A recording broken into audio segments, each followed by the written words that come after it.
Buenos días, Martínez Arrieta Abogados y el Centro de Investigaciones Jurídicas Martínez Arrieta les da la bienvenida al webinar Uso de los medios electrónicos en asambleas societarias y en los actos jurídicos en general. Análisis a partir del COVID-19. Nuestros panelistas del día son la licenciada Melissa Martínez, quien se desempeña en el área de Derecho Corporativo, Derecho Mercantil, Propiedad Industrial y Litigio Mercantil, y el doctor Rafael Muñoz, quien se desempeña en el área de Derecho Corporativo, Migratorio, Civil, Mercantil y Amparo del Despacho. El doctor Rafael cuenta con experiencia tanto profesional como docente y se encuentra certificado por el Tribunal Superior de Justicia del Estado como perito traductor de inglés-español.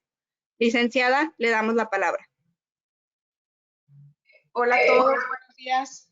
Gracias por acompañarnos el día de hoy. Yo voy a comenzar con el tema de la celebración de asambleas por medios electrónicos. Vamos a entrar un poquito en contexto en cuanto a los antecedentes de la pandemia. Como sabemos, por lo menos en Nuevo León hubo una serie de medidas que se empezaron a implementar desde mediados de marzo. Por ejemplo, vimos que tribunales cerró, en el municipio de San Pedro empezaron a cerrar restaurantes, etc. Y es hasta el 30 de marzo que el Consejo de Salubridad declara como emergencia sanitaria por causa de fuerza mayor al COVID-19. El 31 de marzo, la Secretaría de Salud establece la suspensión de actividades no esenciales hasta el 30 de abril de 2020 y acabamos de ver el día de ayer que se extiende esa suspensión de actividades no esenciales al 30 de mayo de 2020. Entonces, estamos viendo cómo se está prorrogando esta situación y hay muchas cosas que se encuentran paradas por el momento, ¿no? Entonces, vemos cómo el COVID impacta en diversas materias. Por ejemplo, en lo laboral podemos ver que surgieron las dudas sobre si hay que pagar el salario o no. En materia contractual, si existe la posibilidad de que con el COVID evadamos ciertas obligaciones de pago. Y en lo particular del tema que les voy a hablar, vemos que también incide en materia societaria porque nos planteamos la pregunta de si podemos celebrar una asamblea de manera virtual. Entonces, vamos a ver un poquito de conceptos básicos. En cuanto a la celebración de asambleas de accionistas, que sería para el caso de sociedades anónimas que están contempladas en la Ley General de Sociedades Mercantiles. Recordemos que las asambleas son las reuniones convocadas conforme a lo dispuesto a la ley o a los estatutos de la sociedad para que los mismos accionistas o socios deliberen sobre los asuntos para los que fueron especialmente convocados. Tenemos que las asambleas por regla general se celebran en el domicilio social de la sociedad, lo que parece implicar que es necesaria la presencia física de los interesados. Si mi domicilio social está en Monterrey, yo celebro la asamblea en un lugar de Monterrey y tengo que acudir al lugar al que me señalan en la convocatoria.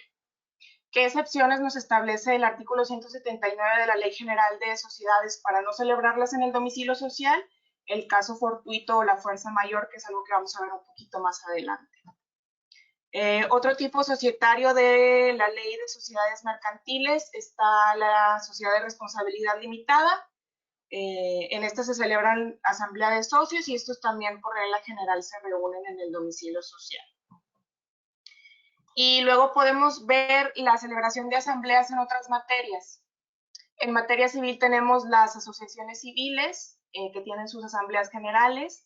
No encontré un artículo del Código Civil, que es el código que la regula, que diga en dónde es que deben de reunirse estas asambleas.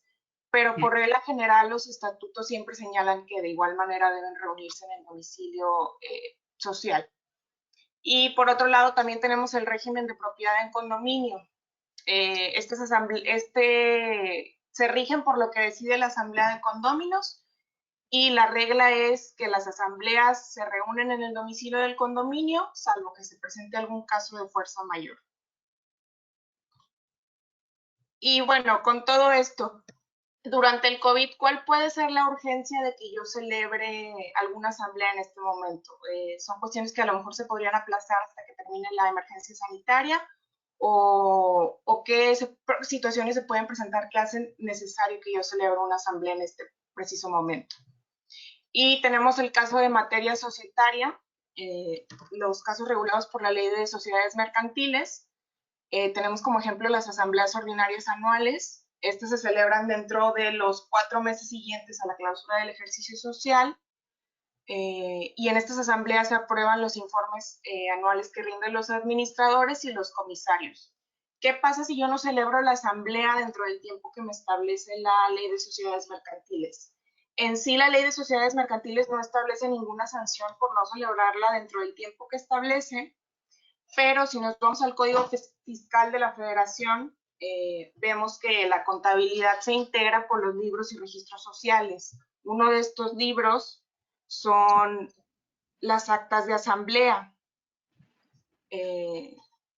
donde constan todas estas asambleas que celebramos, ¿no? ¿Qué puede pasar si yo no las celebro? Pues podrían caer en una infracción por no contar con la documentación prevista, que son precisamente los libros y registros sociales, y la multa asciende de 35,000 a 61,500 pesos. Y podríamos tener otro tipo de situación. Puede ser que mis estatutos prevean que para la celebración de ciertos actos necesito la aprobación de la asamblea, ¿no? Tal vez la celebración de algún contrato, el pedir algún crédito por cierto monto. No sería muy probable que en este momento queramos pedir un crédito, pero puede darse el caso. Y tampoco sería muy común que se previera que para estos casos necesitemos la aprobación de la asamblea, porque en sí los estatutos de las sociedades pues son genéricos y transcriben lo que nos dice la ley, ¿no? Tal vez en algún tipo de estructuras más sofisticadas sí existan ciertos candados que nos digan que para cierto tipo de actos necesitamos la aprobación de la asamblea. El que no la tengamos podría llegar a acarrear la nulidad de los mismos. En otra materia, ¿qué asamblea podría tener que celebrar en este momento? Tenemos materia civil, retomando a las asociaciones civiles, que los estatutos también contemplen algún acto que necesite la aprobación de la asamblea. Y aquí en este caso quiero poner de ejemplo el Alpino Chipinque, ¿no?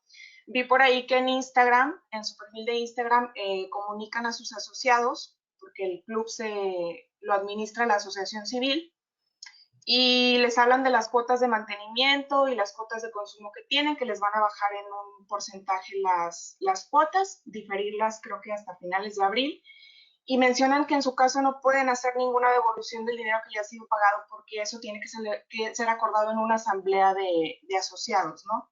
Entonces, en este momento ellos no lo pueden decretar y la asamblea no se puede reunir en teoría por la emergencia sanitaria, ¿no? Entonces, esa podría ser un ejemplo de algo que necesitaría celebrarse ahorita o acordarse en una asamblea. Y en el régimen de propiedad en condominio, también tenemos las asambleas ordinarias que se celebran por lo menos una vez al año. En esta se aprueba el informe de cuenta anual y el presupuesto del año siguiente. Si yo estoy sujeto a un régimen de propiedad de condominio, ¿por qué necesitaría celebrar esta asamblea ahorita? A lo mejor porque tenemos que aprobar el presupuesto y esto podría conllevar que mi cuota de mantenimiento aumente o disminuya, y tal vez con motivo de la contingencia podríamos acordar que se difiere el pago o que el monto sea menor. Y bueno, si me encuentro en alguno de los supuestos en el que en esta emergencia yo necesito celebrar una asamblea, pues en teoría, pues para evitar el contagio no podríamos reunirnos, ¿no? Dentro de las medidas que nos dictan es que evitemos las aglomeraciones, que pongamos una sana distancia, etc. Entonces, ¿puedo celebrar yo alguna de estas asambleas de manera virtual? ¿Cómo lo justifico? Y primero podemos ver el consentimiento por medios electrónicos. De inicio vemos que la finalidad de que una asamblea se celebre en el domicilio social es la toma de decisiones y que cada uno de los interesados pueda manifestar su aceptación o disenso con las mismas. Y pareciera ser que lo que nos impone esas disposiciones es la presencia física del interesado en el domicilio señalado. Pero tenemos que tanto la legislación civil como la mercantil establece que nosotros podemos manifestar nuestra aceptación o nuestro disenso por medios electrónicos. Tenemos el ejemplo en materia civil. El Código Civil Federal nos dice que el consentimiento será expreso cuando la voluntad se manifieste verbalmente, por escrito o por medios electrónicos. Si yo realizo una oferta por medios electrónicos que permita que la persona la reciba inmediatamente y yo en ese mismo momento realizo la aceptación de esa oferta, se entiende que se hace entre personas presentes. ¿Cómo traslado eso a materia de asambleas? Si yo celebro la asamblea por medios electrónicos, pues se propone el asunto a tratar, la aprobación de los informes, en ese momento se me comunica eso y yo en ese momento inmediatamente puedo aprobarlos o no, ¿no? Entonces, digamos que los medios electrónicos cumplen con la misma función de si fuera de manera presencial en el domicilio social. Y en materia mercantil, el Código de Comercio nos dice que los actos de comercio, que en los actos de comercio y en la formación de los mismos pueden emplearse medios electrónicos. ¿Cómo podemos verlo? ¿Cómo en resumen, la celebración de una asamblea por medios electrónicos implica que yo puedo manifestar mi aceptación o mi descenso con los puntos que se proponen de manera inmediata, por lo que se realiza entre presentes? Se entiende que podemos decir que es un equivalente a si yo acudiera al domicilio de manera presencial. Y el que puedan externarse mis opiniones por estos medios, pues cumple con el fin de la asamblea. ¿Cuál es el fin? Que yo esté enterado de las resoluciones que se van a tomar y pueda votar en ese mismo momento. ¿Cuál es otro argumento para que yo pueda justificar celebrarlas de manera virtual? Tenemos el caso fortuito o fuerza mayor. Hay muchísimas concepciones doctrinales. Vamos a resumirlo a qué significa. Se trata de acontecimientos fuera de nuestra voluntad que no ha sido posible preverlos o que previniéndolos no los hemos podido evitar. Y tenemos el caso que tenemos un reconocimiento de la autoridad sanitaria de que el COVID es una causa de fuerza mayor. Y entonces esta causa de fuerza mayor nos impide reunirnos en el domicilio social, por lo que este hecho extraordinario nos habilita para tomar otras medidas extraordinarias, ¿no? Se actualizan las excepciones que mencionamos en la legislación en el sentido de que no es necesario celebrar las asambleas en el domicilio social por existir una causa de fuerza mayor. La posibilidad del contagio y de afectar a otras personas justifica que nosotros lo celebremos de manera virtual. Y también, si vemos el uso de medios electrónicos en otros ámbitos, pues no parece imposible y no suena tan descabellado que podamos celebrar una asamblea de manera virtual, porque tenemos como ejemplo a la Corte, que a partir del 20 de abril empezó a sesionar de manera remota, el ejemplo del Congreso del Estado de Nuevo León, que aprobó sesionar de manera virtual, y vemos esa tendencia a migrar hacia lo digital con motivo del COVID. Si suspendiéramos, pues todo se suspendería por completo ante las medidas que se nos han impuesto. Entonces vemos que se toman estas medidas para poder continuar con nuestro funcionamiento a través de medios digitales. Y podemos ver, y bueno, estos son nuestros argumentos para justificar que la celebremos de manera virtual. Y vamos a ver un caso muy particular de la Ley General de Sociedades Mercantiles, que es la sociedad por acciones simplificadas y cómo este tipo societario implementa el uso de medios electrónicos. Es un modelo societario de relativamente reciente implementación en la legislación de sociedades y se incorporó con la finalidad de eliminar la informalidad y que todos estos pequeños empresarios puedan constituir la empresa, y es un proceso muy fácil porque se realiza en línea y la posibilidad de que solo sea un accionista quien constituya la sociedad. Y otra particularidad de este tipo societario es que de inicio anualmente solo puede percibir 5 millones de pesos. Si yo paso esos 5 millones de pesos, tengo que mudar a otro régimen de sociedad mercantil, como podría ser la sociedad anónima, ¿no? Y este monto de 5 millones se incrementa año con año. Y vemos que la sociedad por acciones simplificadas es el único régimen societario que contempla la posibilidad de que las asambleas se celebren de manera virtual o por medios electrónicos. Para que yo pueda celebrar la asamblea por medios electrónicos, tengo que establecer un sistema de acuerdo a lo que dispone el artículo 89 del Código de Comercio. Y luego la misma ley nos establece una serie de reglas para la forma en que los accionistas pueden emitir su voto por medios electrónicos. Vemos que de inicio los mismos accionistas pueden proponer mediante medios electrónicos cuáles son los asuntos que quieren que se traten en la asamblea. Y una vez aprobados todos los asuntos, el administrador de la sociedad va a enviar a todos los accionistas los asuntos los asuntos que se sometan a votación y que pueden ser enviados por cualquier medio electrónico, y les van a señalar a los accionistas la fecha en que pueden emitir su voto. Y luego, una vez que los accionistas reciben los asuntos que se someten a su consideración, ellos mismos pueden manifestar el sentido en el que votan, también por medios electrónicos.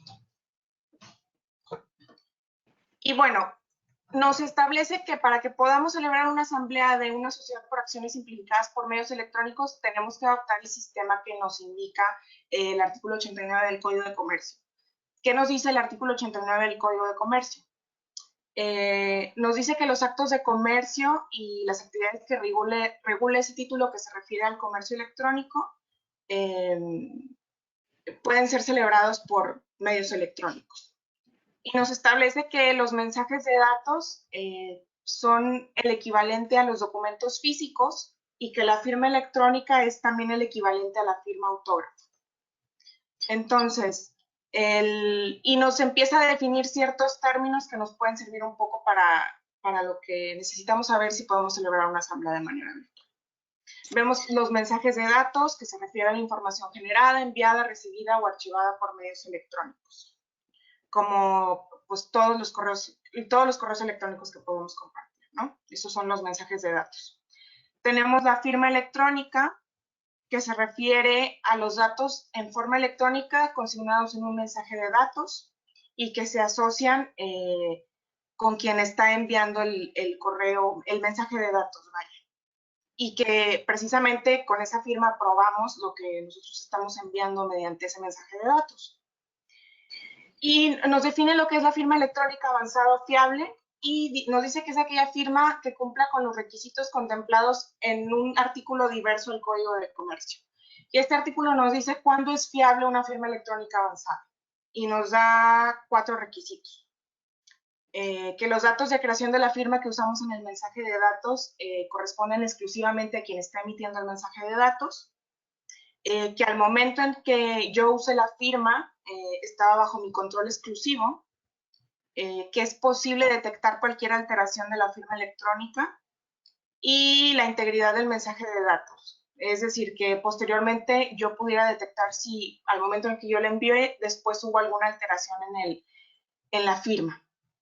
Y el sistema de información se refiere a todo sistema utilizado para generar, enviar, recibir, archivar o procesar algún mensaje de datos.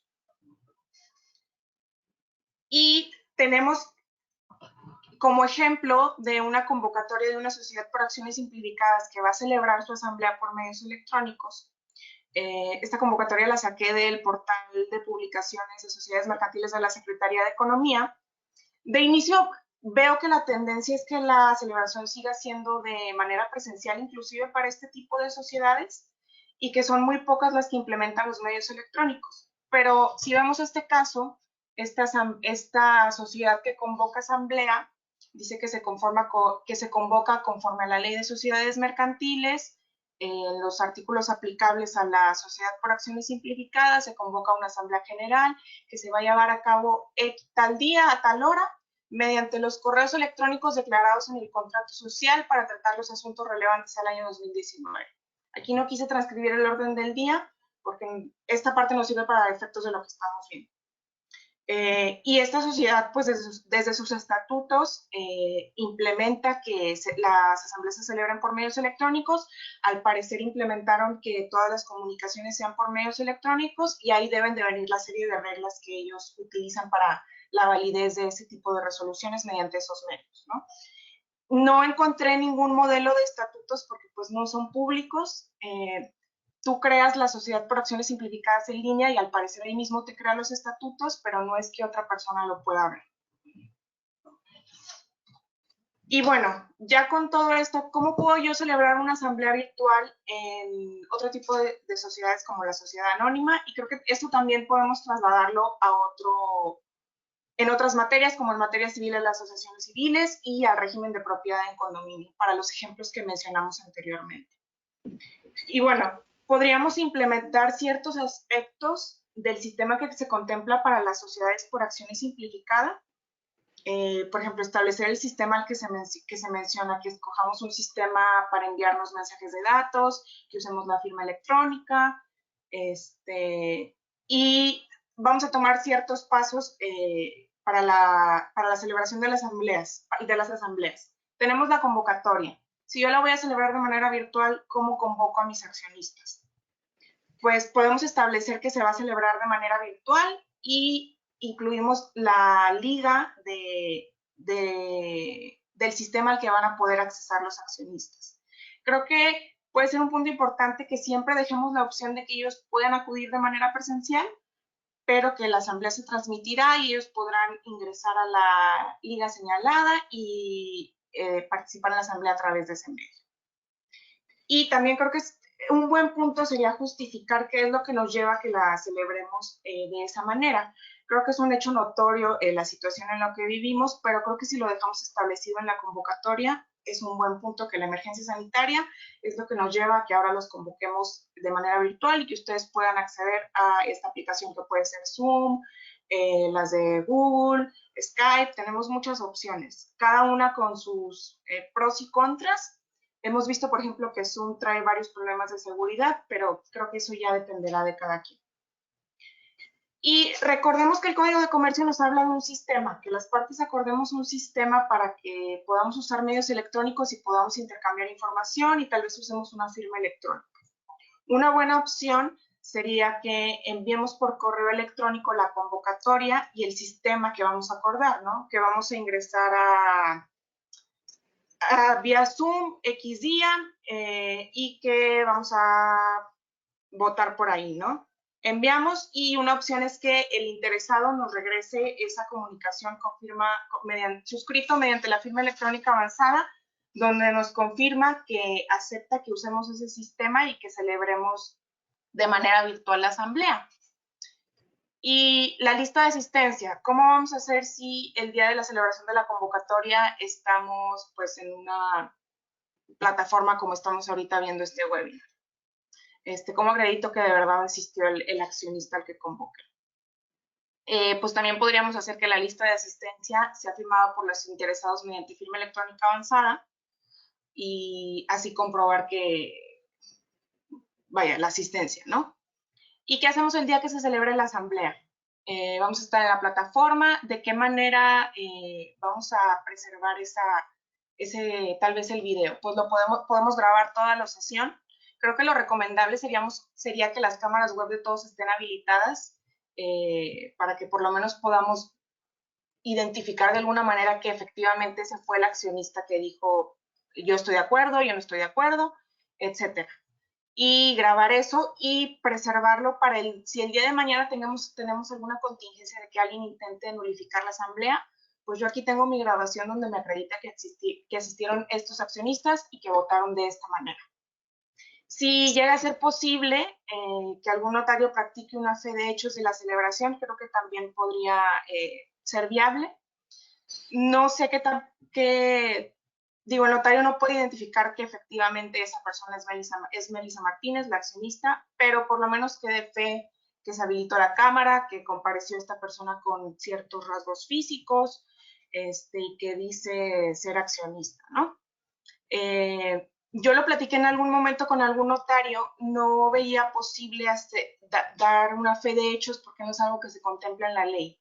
Creo que ya es una cuestión más de criterio, ¿no? Y bueno, ya celebramos la asamblea de manera virtual, deliberamos sobre qué aceptamos, qué no, llegamos a un acuerdo. ¿Y qué pasa con el acta de asamblea?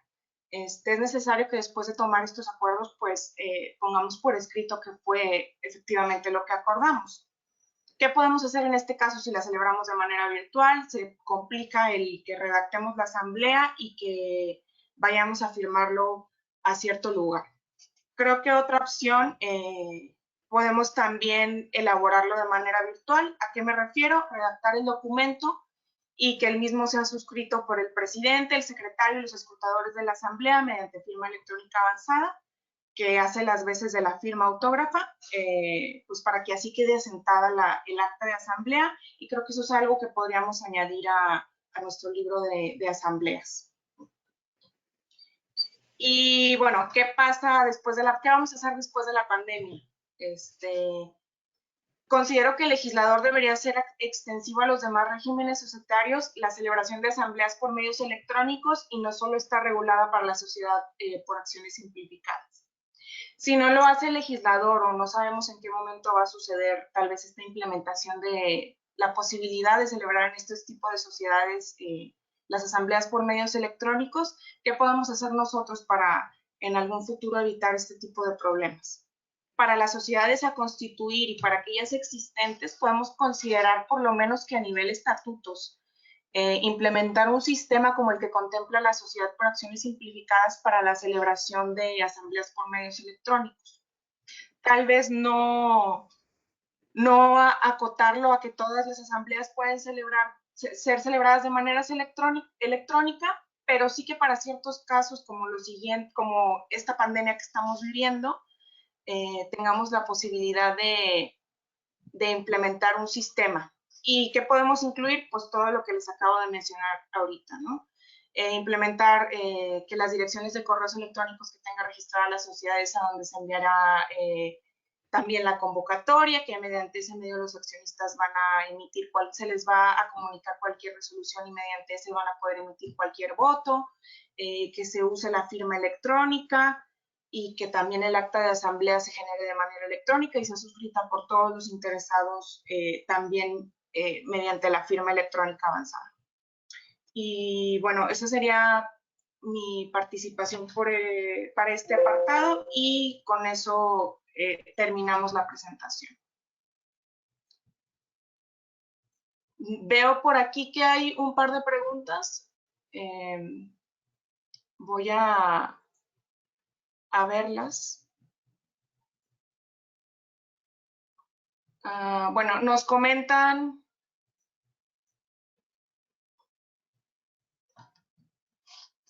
A ver, un momento.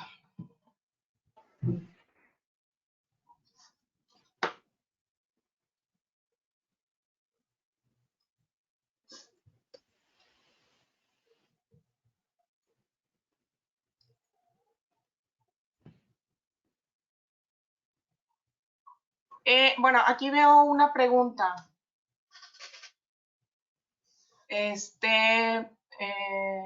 La ley de sociedades mercantiles establece que la asamblea debe reunirse en el domicilio social, puede celebrarse por medios remotos o debe haber disposición expresa de los estatutos. Bueno, creo que por el momento, pues como vimos, la única que contempla la celebración por medios electrónicos es la Sociedad por Acciones Simplificadas. Y sí puede llegar a considerarse desde una postura más formalista que para este otro tipo de sociedades como las sociedades anónimas deba de estar previsto en los estatutos, pero creo que la situación extraordinaria nos lleva a poder adoptar estas medidas extraordinarias. Como les mencioné, nosotros podemos emitir nuestra aceptación o disenso con los asuntos que propone la Asamblea mediante medios electrónicos y es como si lo estuviéramos haciendo de manera presencial. Tenemos una causa de fuerza mayor que fue decretada también tenemos ese reconocimiento por parte de la autoridad, entonces ese reconocimiento de causa de fuerza mayor implica que no necesariamente tenemos que celebrarlo en el domicilio social y que podemos implementar estas otras medidas para celebrarla por vías remotas. Entonces creo que ese sería nuestro fundamento para poder realizarlo de esa manera. Y más ante la urgencia de tratar ciertos asuntos, ¿no? Hemos visto cómo la autoridad continúa prorrogando la suspensión de actividades e implementan más restricciones. Entonces, esperarnos, no sabemos, estamos en incertidumbre sobre si esto va a durar un mes o 2 meses más. Y creo que el continuar funcionando nos lleva a la necesidad de, pues, innovar e implementar estrategias que nos permitan continuar funcionando, porque si no, pues nos vamos a quedar en nada. Y creo que esa es toda, creo que solo tenemos esa pregunta. Ah, bueno, perdón, también nos hablan de las resoluciones unánimes tomadas fuera de asamblea, y las resoluciones fuera de consejo deben confirmarse por escrito. Ello hace que por fuerza deban imprimirse o firmarse, o puedan firmarse a través de alguna firma electrónica, ya sea digital o electrónica avanzada. Me preocupa el por escrito de la ley. Gracias. Pues mira, es cierto que las resoluciones, bueno, como primer punto, recordemos que las resoluciones unánimes implica que no tenga que celebrarse la asamblea y los accionistas puedan tomar los mismos acuerdos fuera de asamblea. Esto tiene que estar previsto expresamente por los estatutos para que yo pueda hacer esto. Entonces, si mis estatutos sí prevén que yo pueda tomar una resolución fuera de asamblea, pues no tengo que meterme en todo este problema de la convocatoria, de convocar a la asamblea vía cualquier plataforma digital y meternos en todo este tema. Como comentas, sí dice que debe ser suscrito por escrito. Como lo vimos, yo puedo celebrar diversos actos por medios electrónicos si tengo un sistema fiable que acredite que el mensaje de datos no fue modificado, y si lo hago mediante firma electrónica, es como si yo hubiera firmado de mi puño y letra. Entonces, si la legislación no reconoce que cualquier documento celebrado por medio electrónico es el equivalente al documento por escrito, y si yo firmo con la firma electrónica avanzada es el equivalente a la firma autógrafa, creo que no tendríamos ningún problema en tomar estas resoluciones unánimes, suscribirlas mediante correo electrónico y mediante firma electrónica avanzada. Ya sería que estableciéramos el método que sea fiable y que nos garantice que se conserva la información también. Y otra pregunta: ¿cómo implementarías la estrategia en cuanto a la firma del acta de asamblea de forma electrónica? ¿Existe algún software que te permita utilizar la e-firma o fiel, utilizar en materia fiscal para firmar documentos mercantiles? Bueno, creo que como sabemos la fiel es, digamos, la firma por excelencia. Creo que eso ya son cuestiones un poquito más técnicas y que tendríamos que ver más a fondo.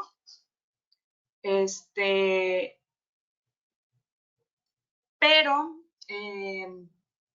pues existen diversos prestadores de servicios que nos certifican la firma, ¿no? Entonces, creo que eso ya sería tal vez tema de otro webinar, todo el tema de la firma electrónica y sus implicaciones, pero esa sería mi sugerencia inicial, y que buscáramos algún prestador que nos certifique esa firma. Y creo que esas son las únicas preguntas, y pues yo creo que aquí concluye mi participación por lo pronto. Agradecemos a la licenciada Melissa por su participación y damos la palabra al doctor Rafael Muñoz. Buenos días a todos. Gracias, Melissa. Gracias, Friné. Bueno, a mí me va a tocar hablar sobre la contratación electrónica en estos tiempos de contingencia, que no es algo propio, naturalmente, sino esto ya tiene desde el año 2000 en las publicaciones del Diario Oficial de la Federación y las reformas del Código de Comercio y del Código Civil Federal. Como pudiera considerarse obvio, la suspensión de actividades no esenciales y las recomendaciones de un home office, sería viable considerar que la contratación electrónica se ha incrementado, por lo tanto la relevancia de una plática de esta naturaleza. Como hemos dicho, no es novedoso, pero vale la pena hacer comentarios al respecto. Entonces, también, igual que Melissa, trataremos algunos puntos sobre la contratación electrónica, y para ello hicimos una presentación que, si me permiten, les voy a compartir pantalla en este momento.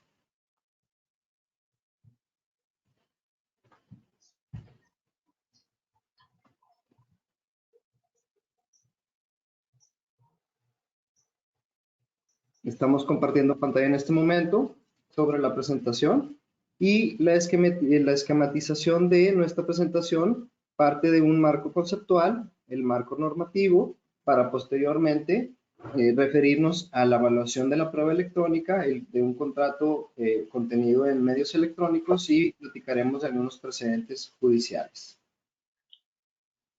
¿Qué es un contrato electrónico? Perdón.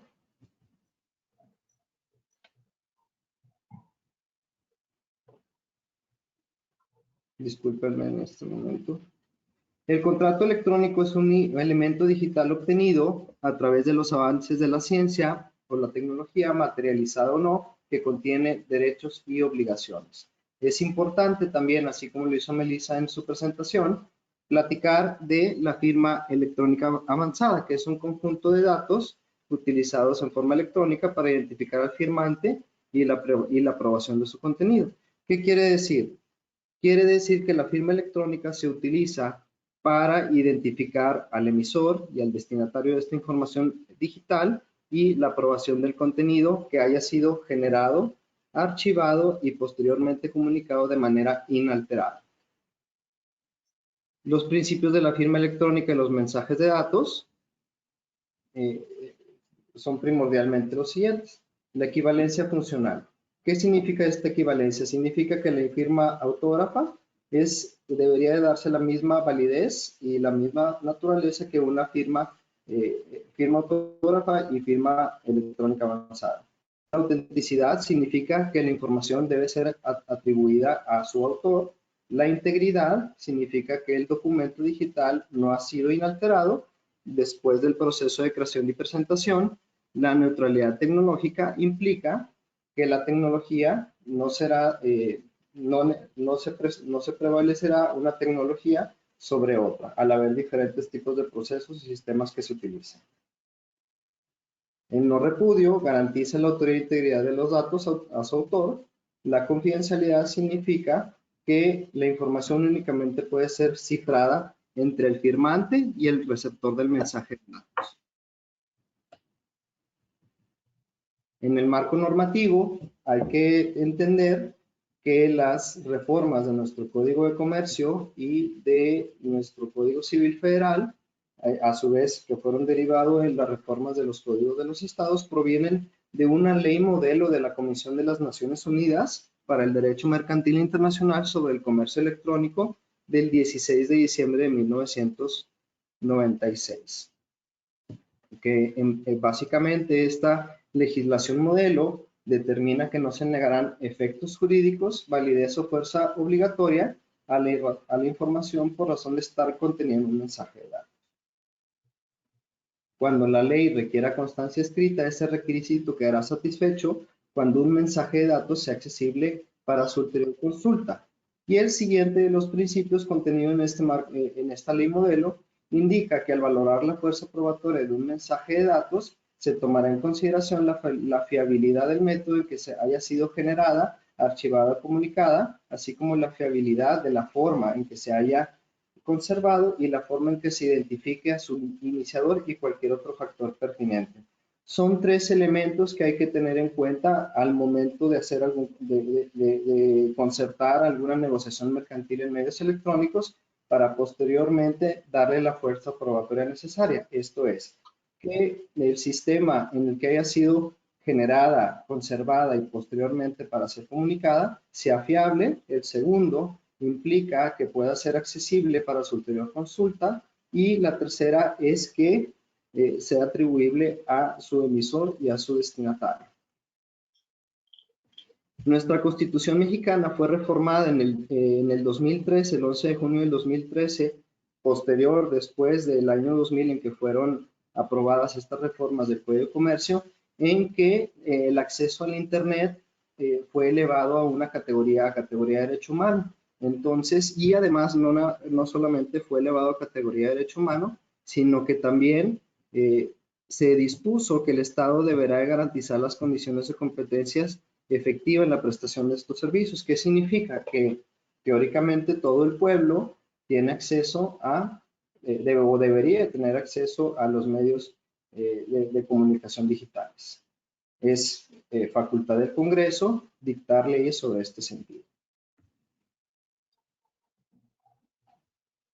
Las actividades económicas a partir del Código de Comercio y de las reformas que les he comentado del 29 de mayo del año 2000, que fueron publicadas en el Diario Oficial, implica que las actividades económicas contenidas en mensajes de datos se regularán bajo ciertos principios.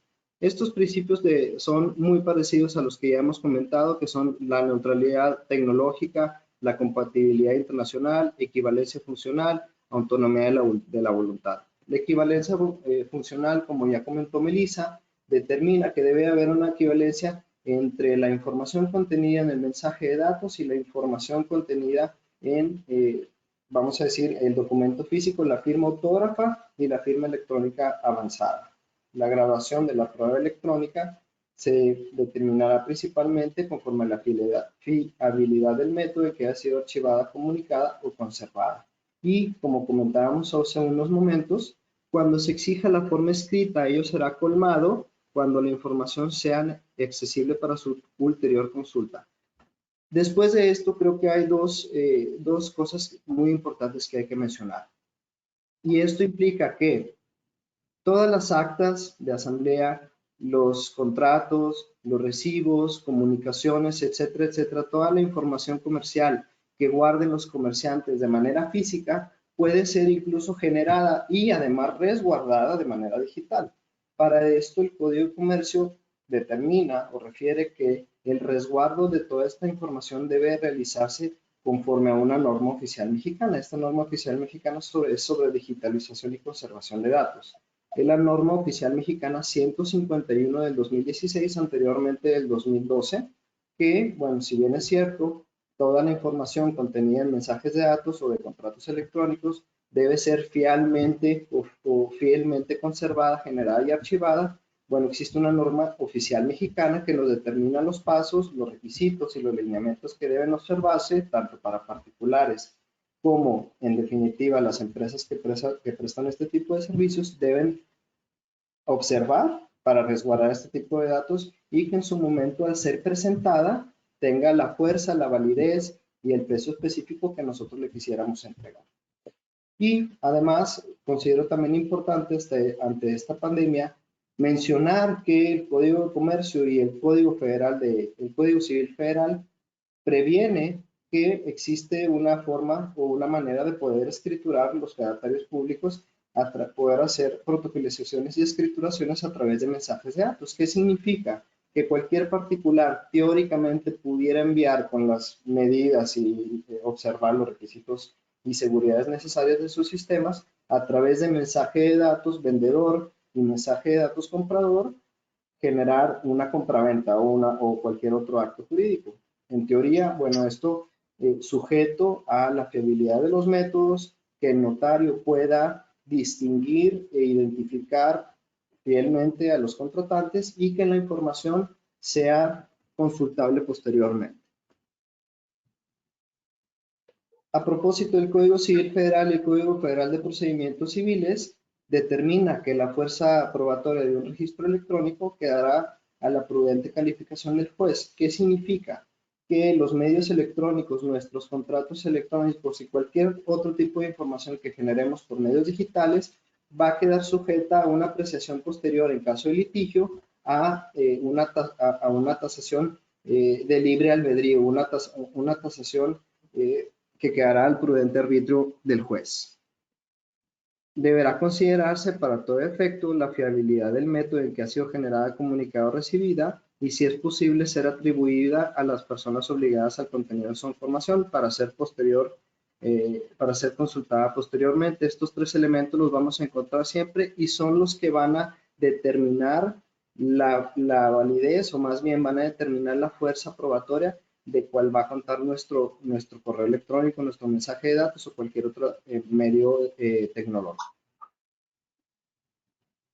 Ahora bien, como hemos dicho, nuestro Código Civil y nuestro Código de Procedimientos Civiles también recoge y reconoce la contratación electrónica, que lo contempla como una forma de consentimiento expreso, no tácito, considerándose entre presentes, así como estamos nosotros, tan cerca pero a la vez tan lejos. Y hay un caso muy particular en nuestro Código del Estado, en nuestro Código Civil, en el que esta misma legislación previene que el deudor puede obligarse otorgando documentos a la orden o al portador a través de medios electrónicos. Me estoy imaginando un título civil que puede ser firmado a través de medios electrónicos con una firma electrónica avanzada, quizá pero que a su vez también pudiéramos trasladarlo al código de comercio con la equivalencia funcional de la firma autógrafa y la firma electrónica avanzada como para otorgar un pagaré electrónico.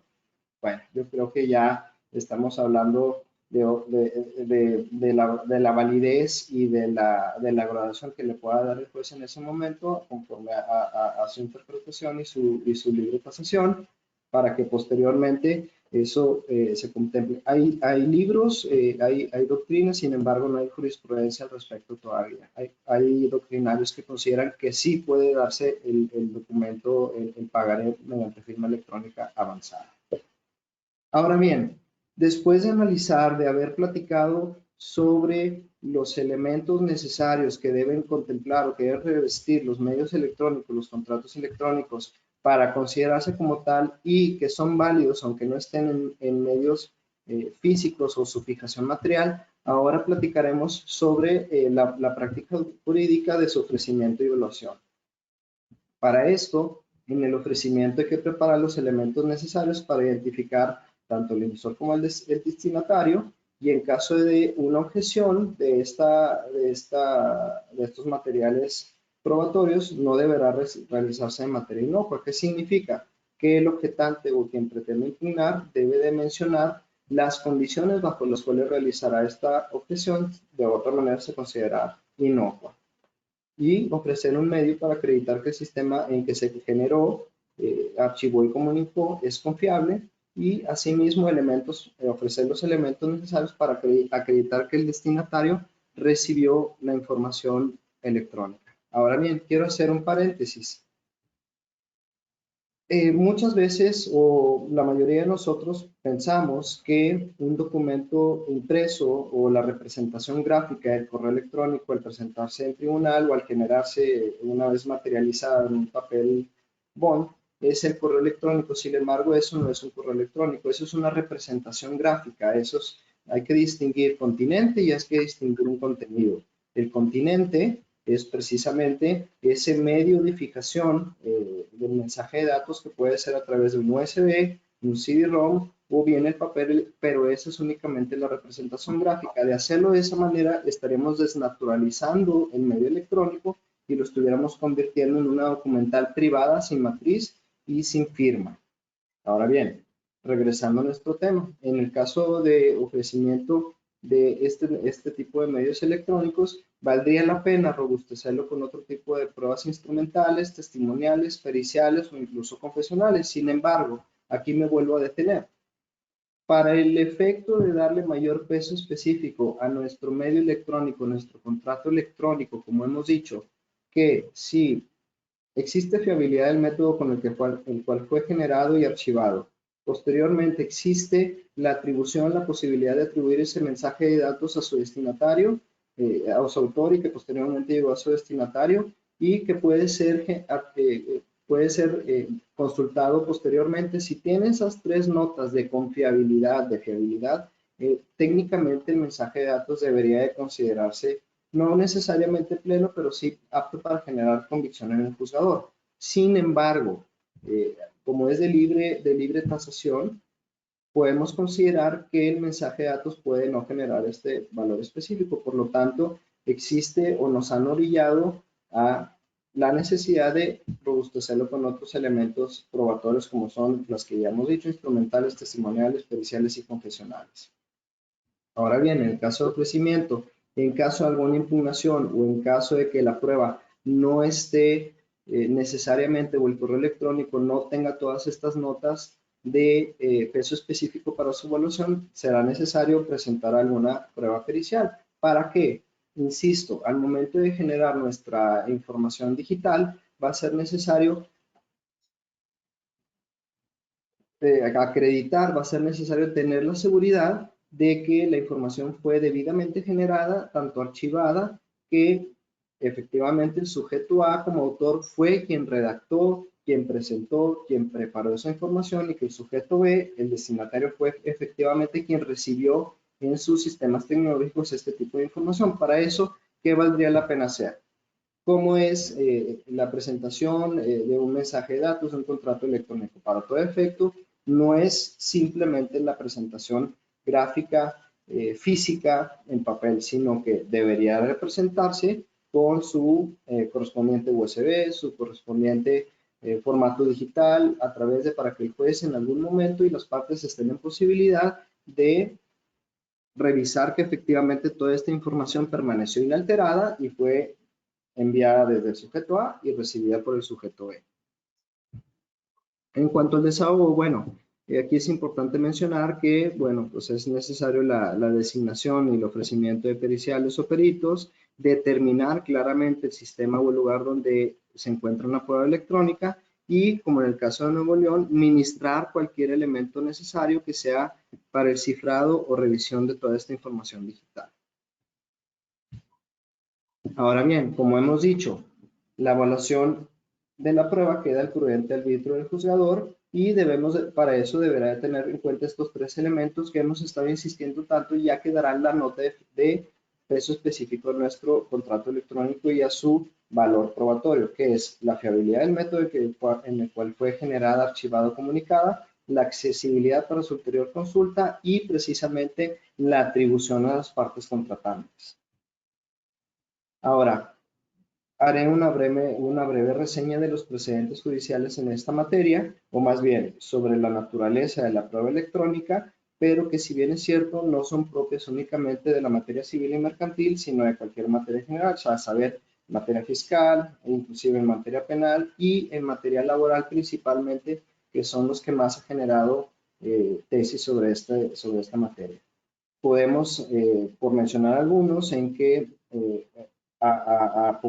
no hace mucho, una jurisprudencia por contradicción de tesis determinó que el número de identificación privado o nuestro número confidencial de las tarjetas de crédito, de las tarjetas de débito, se considera una firma electrónica avanzada. Sin embargo, por la posición determinante o por la posición del banco, la posición para tener acceso a mayores elementos económicos y demás, el banco tendría en su caso la obligación de probar que todos aquellos sistemas y todos aquellos métodos que se utilizaron para generar el número de identificación personal son fiables. Entonces, en caso de que se llegue a objetar algunos cargos de nuestra tarjeta de crédito o de nuestra tarjeta de débito, en caso de objeción, y al arrojar la carga de la prueba del banco, aun y cuando sea responsabilidad de nosotros la conservación de ese número de identificación personal, el banco tendría la obligación de probar que los métodos en los que se generó son confiables.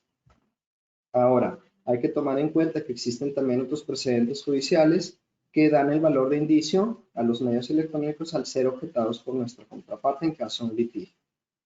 Ahora bien, otros precedentes y otras tesis jurisprudenciales indican que las comunicaciones entre los funcionarios del Poder Judicial merecen valor pleno, pero no únicamente porque se traten de comunicaciones oficiales, sino porque aquí agregan un segundo elemento, que los funcionarios, ya llámese o sea secretarios que gozan de fe pública, certifican el envío y certifican la recepción del mensaje de datos. Entonces aquí estamos hablando de dos cosas diferentes. Una cosa es el mensaje de datos y otra cosa es la certificación que se le da del envío y de la recepción. Por lo tanto, al existir o al compaginarse estos dos elementos de prueba en un mismo documento digital, se refiere que merece valor probatorio pleno.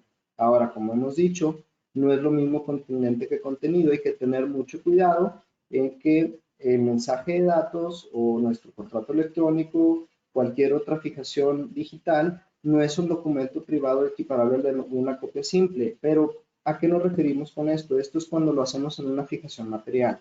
Así pues, si imprimimos el correo electrónico, lo estamos convirtiendo en el correo electrónico lo estamos imprimiendo, lo estamos convirtiendo en una documental privada. Sin embargo, el correo, como hemos dicho, es este conjunto de elementos digitales, sistemas y información digital contenida que posteriormente se debe ser entregada para determinar todas estas fiabilidades, todas estas que sea consultada posteriormente, que pueda ser atribuible y demás. Entonces, al ser fijada en un elemento material, estamos desnaturalizando y lo estamos convirtiendo en una documental privada. Como hemos dicho, queda su valoración al arbitrio del juez. Ahora bien, creo que también es importante mencionar la inviolabilidad de las comunicaciones, ya que los mensajes de datos, los correos electrónicos, como son por excelencia documentos digitales, se equiparan a la mensajería por servicio postal tradicional. Entonces, si se roba, si tenemos acceso sin derecho a tenerlo de comunicaciones de terceros, sucede lo mismo en los mensajes de datos, correos electrónicos, en caso de que tengamos acceso, y hay un precedente jurisprudencial en materia familiar, que en caso de tener acceso y ofrecerlo como prueba, se considerará una prueba ilegal o ilegítima. ¿De acuerdo? Además, los estados de cuenta, como en el caso similar de las certificaciones del Poder Judicial, los estados de cuenta de los trabajadores, suponiendo el Instituto Mexicano del Seguro Social, los estados de cuenta, los comprobantes de pago de salario, certificados por la autoridad laboral, también gozarán de fuerza probatoria plena. Sin embargo, insistimos en que son dos elementos diferentes. Una cosa es esa impresión o ese sistema, ese contenido digital, y otra cosa es la certificación que el funcionario administrativo le pueda dar a ese tipo de información. Ahora también existe también la forma o la manera de darle a la impresión de una declaración presentada por medios electrónicos como una prueba de amparo. Sin embargo, anteriormente nuestros jueces federales determinaban que esas impresiones, al carecer de todos los elementos de seguridad que hemos comentado, si no tenían todos esos elementos, si era únicamente la impresión, no se consideraba un documento digital. Ahora bien, existe la presunción también de validez y de prueba suficiente de la firma electrónica avanzada. Sin embargo, si viviéramos en un mundo ideal, pudiéramos decir que lo mejor sería que todo mundo firmáramos electrónicamente, independientemente de pues, la empresa certificadora o de los programas que contemplen esos servicios. Sería mucho más sencillo la identificación, hacer el examen de inalteración del documento, etcétera, etcétera. Como no es así, por eso estamos haciendo esta plática sobre los 3 elementos que deben de observarse para la validez, y no es únicamente la validez, sino mayormente para el peso específico que le queramos dar a nuestros documentos electrónicos. Ahora bien, suponiendo que no existiera la firma electrónica avanzada, y tenemos 2 tipos de contratos: contratos que están por celebrarse, contratos que estamos celebrando en este momento, y contratos que ya celebramos. Lo mejor sería también que pudiéramos determinar que pudiéramos concertar algún procedimiento sobre los contratos por hacer o por celebrar de ciertos sistemas o ciertos medios, ciertas seguridades observables tanto para una parte como para la otra, para el emisor y el destinatario, de decir, si se envía un correo electrónico de la dirección x@martinezarrieta.com y se recibe en la dirección de correo x@yahoo.com, por ejemplo, esa información va a dar mayores notas de seguridad de que la información salió del correo A y llegó al correo B. Muy bien. Además de eso, de los correos electrónicos, registrarlos anteriormente en el documento. Estamos hablando para el futuro o de los que estamos concertando ahorita. Entonces, no nada más determinar de qué correo va a salir y a qué correo va a llegar, sino además de que el correo de llegada, el destinatario, genere una respuesta automática. Quizá, por lo pronto, esos 2 elementos de lo más práctico, de lo más sencillo, pudieran ayudar para que después nuestros documentos electrónicos, nuestros contratos electrónicos obtengan mayor fuerza o peso específico. Hasta aquí mi presentación. Espero haya mostrado algunos de los puntos más importantes y generales de la contratación electrónica, así como de la práctica en cuanto a su generación y evaluación en juicio.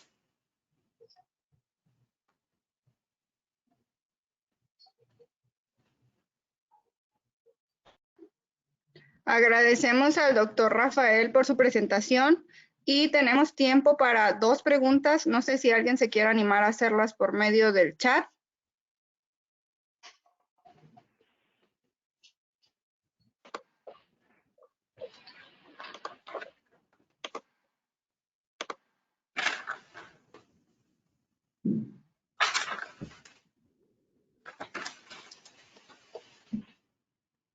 Les vamos dando tiempo por si alguien tiene alguna pregunta.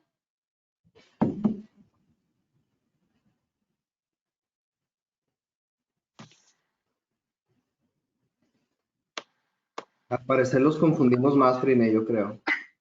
Tenemos una pregunta de Héctor Manuel de la Peña, que pregunta para usted. En eventos sin firma electrónica avanzada, ¿ha tenido oportunidad de acreditar en juicio la recepción de un correo electrónico?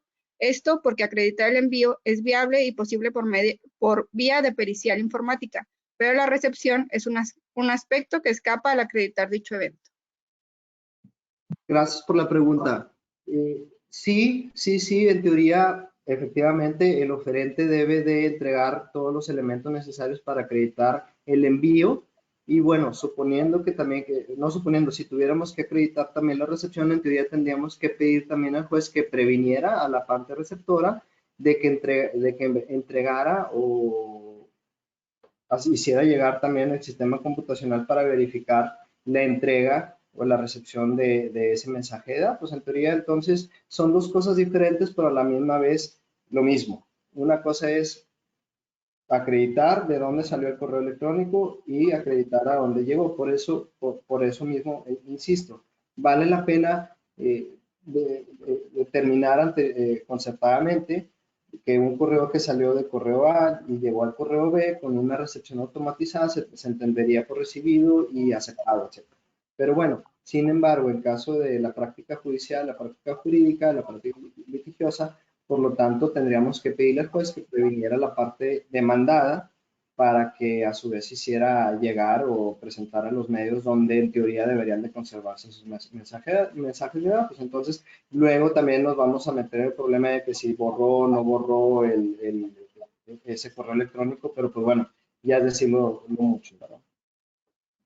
Bien, Pero, tenemos otra pregunta de Claudia Lisset, que nos dice: buen día, ¿cuál sería su recomendación con los accionistas extranjeros que no tienen firma electrónica? ¿Creen conveniente que se firme en original y que se mande vía electrónica, supongo?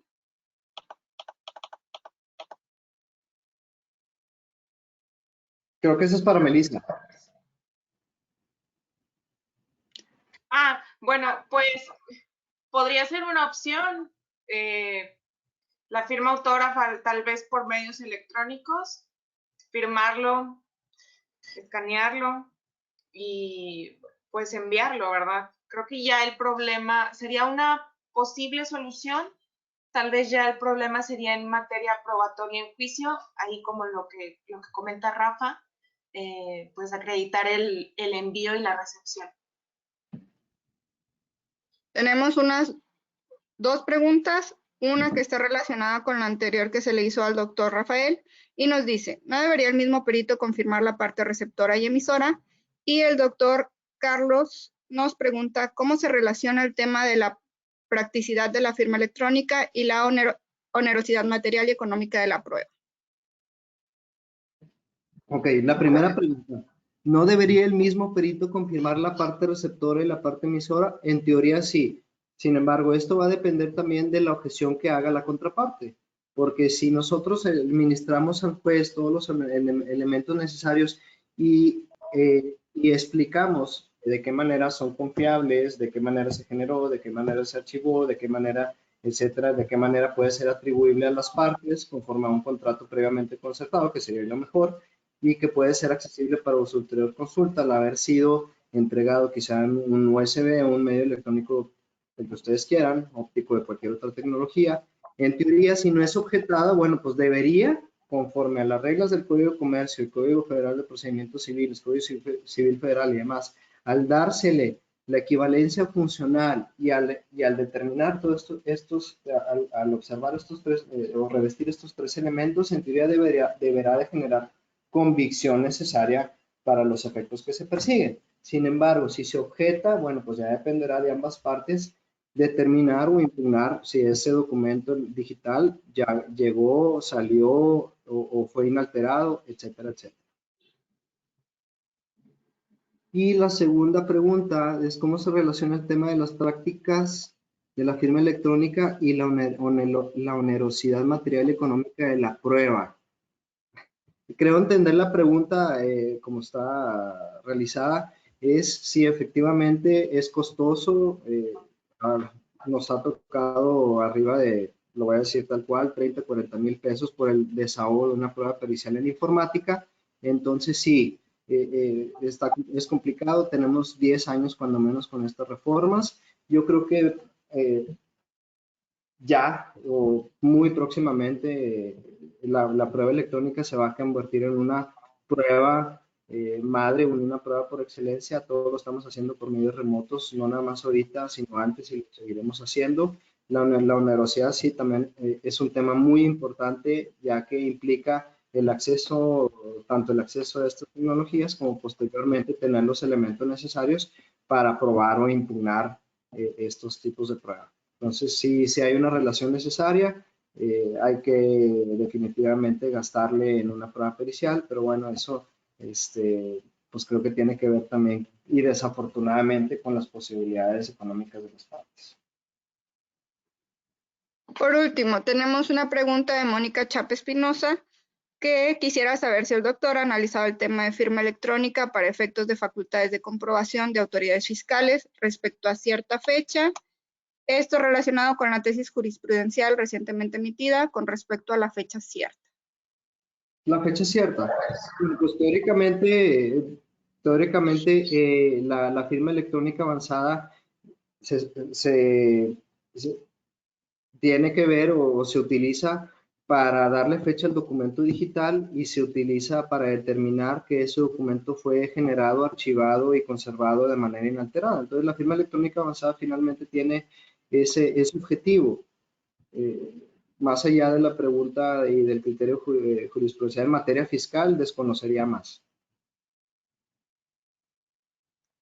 Bien, les agradecemos muchísimo su asistencia a este webinar. Esperamos seguir contando con su presencia en nuestros próximos eventos. Cualquier comentario o pregunta que no se haya podido contestar en la sesión, pueden hacerla llegar al correo sigma2@gmail.com.